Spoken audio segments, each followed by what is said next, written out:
Hello বন্ধুরা, এটা হচ্ছে আমার ফেসবুক প্রোফাইল। কারণ ফেসবুক নতুন একটা এই সপ্তাহের মধ্যে আপডেট কিছু দিয়েছে। যাই হোক, এটা হচ্ছে প্রফেশনাল ড্যাশবোর্ডের মধ্যে ঢুকলাম, উইকলি চ্যালেঞ্জের মধ্যে ঢুকলাম। দেখুন, উইকলি চ্যালেঞ্জের মধ্যে ঢুকছি। এটা আমার নিজের প্রোফাইল। দেখুন, এইখানের মধ্যে তিনটা সেটিং দিয়ে রেখেছে, রিচ অ্যান্ড মোর পিপলস। কারণ এটা আমার অলরেডি সিলেক্ট করা আছে, দিয়েছে নতুন তো এই সপ্তাহের মধ্যে, জাস্ট কিছুদিন আগে দিয়েছে। আমি সেরকমভাবে ভিডিও করতে সময় পাই না। যে যদি তোমাদের কোনো রকম জানা থাকে বন্ধুরা, কোনটা করলে কমেন্ট করে জানান, কোনটা করলে ভালো হয় সবচেয়েতে।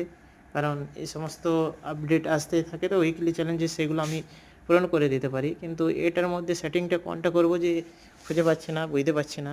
যাই হোক বন্ধুরা, যদি আপনাদের কারো জানা থাকে প্লিজ কমেন্ট করে আমাকে জানিও। সেটিংটা জানালে খুবই উপকৃত হব প্লিজ। সেরকম এটা নিয়ে ইউটিউবে কোনো ভিডিও নেই। যাই হোক, এটা ভিডিওটা দিলাম, যদি কারো জানা থাকে